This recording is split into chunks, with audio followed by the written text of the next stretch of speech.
લોકસભામાં ઓપરેશન સિંદૂર પર ચર્ચા કરવામાં આવી। રક્ષામંત્રી રાજનાથ સિંહે સેનાના સૈનિકોને નમન કરીને પોતાની ચર્ચાની શરૂઆત કરી હતી। પાકિસ્તાનના સામાન્ય લોકોને કોઈ નુકસાન ન થાય તેની કાળજી લઈ ભારતીય સેનાએ પાકિસ્તાનના 9 આતંકીઓના ઠેકાણાઓને નષ્ટ કર્યા। ઓપરેશનમાં સૌથી વધુ આતંકવાદીઓ અને હેન્ડલર્સ માર્યા ગયા હતા। આખું ઓપરેશન 22 મિનિટમાં ભારતીય સેનાએ પૂર્ણ કર્યું। ભારતીય જેટના નુકસાન અંગે રાજનાથ સિંહે કહ્યું કે પરીક્ષામાં પરિણામનું મહત્વ છે, કેટલી પેન્સિલો તૂટી કે કેટલી પેન ખોવાઈ તેનું મહત્વ નથી। ઓપરેશન મુલતવી રાખવામાં આવ્યું નથી, તે ફક્ત રોકવામાં આવ્યું છે તેમ પણ જણાવ્યું અને સાથે કહ્યું કે જો પાકિસ્તાન કંઈ પણ શરૂ કરે છે તો ઓપરેશન ફરી શરૂ કરી શકાય છે। 10 મે પાકિસ્તાનના ડીજીએમઓએ ભારતના ડીજીએમઓ સાથે વાતચીત કરી સૈન્ય કાર્યવાહી રોકવાની પણ વાત કરી હતી। तो आ दृश्यों आप महत्वनी बात 22 एप्रिले जे पहलगाम आतंकी हुमलो थयो तेनी आ तस्वीर जे बाद 7मी मेना रोज ऑपरेशन सिंदूर ने अंजाम आपवामां आव्यो अने आतंकीओना ठेकाणाओने नष्ट करवामां आव्या। साथ ज 10मी मे सेना द्वारा प्रेस ब्रीफिंग करवामां आव्युं अने कई रीते आखुं ऑपरेशन पार पाडवामां आव्युं तेनी विडियोग्राफी थकी माहिती पण आपी। अने आजे महत्वनी बात छे के लोकसभाની અંદર પીએમ મોદી બોલવાના છે। 28મી જુલાઈ ગઈકાલે રાજનાથ સિંહે ઓપરેશન સિંદૂર પરની ચર્ચા જે 16 કલાક ચાલવાની છે તેને લઈને ચર્ચાની શરૂઆત કરી હતી। આજે અમિત શાહ અને પીએમ મોદી લોકસભામાં સંબોધન કરવાના છે।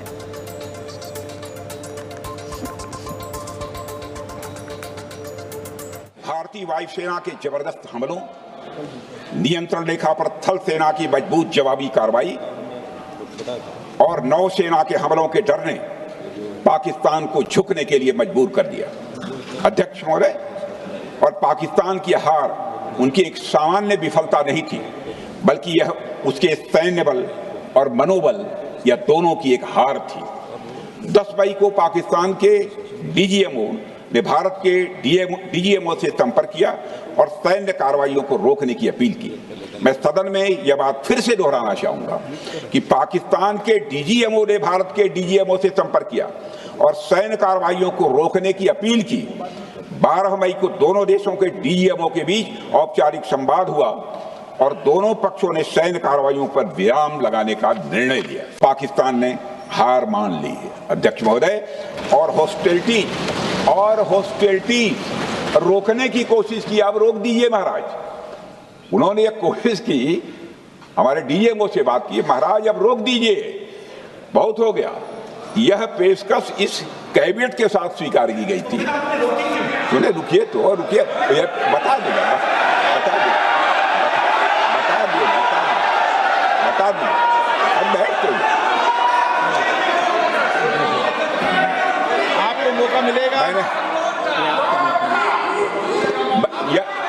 यह क्यों रुका, इसका पहले ही मैं पूरी तरह से वर्णन कर चुका हूं। अध्यक्ष महोदय, मैं नेता प्रतिपक्ष को बहुत सम्मान के साथ कहना चाहता हूं कि कृपया एक बार मेरा पूरा भाषण पूछ लें। आपको प्रश्न पूछने की पूरी आजादी है, आप पूछ सकते हैं, मैं उसका उत्तर दूं। हमारे नेता अटल बिहारी वाजपेयी ने संसद में खड़े होकर उस समय के नेतृत्व की प्रशंसा की थी। हमने इस बात की खुशी जाहिर कि हमने अपने शत्रु को सबक सिखाया। हमने उस दौरान यह प्रश्न नहीं पूछा कि सबक सिखाने के दौरान में भारत के कितने प्लेन्स गिरे, भारत के कितने इक्विपमेंट्स बर्बाद हुए। यह प्रश्न अध्यक्ष महोदय उस समय भी हम लोगों ने नहीं पूछा। अध्यक्ष महोदय, यदि मैं इसे और भी प्रैक्टिकल तरीके से समझाऊं तो किसी भी परीक्षा के परिणाम में रिजल्ट मैटर करता है। यदि किसी परीक्षा में कोई बच्चा अच्छे मार्क्स लेकर आ रहा है तो हमारे लिए उसके मार्क्स मैटर करने चाहिए।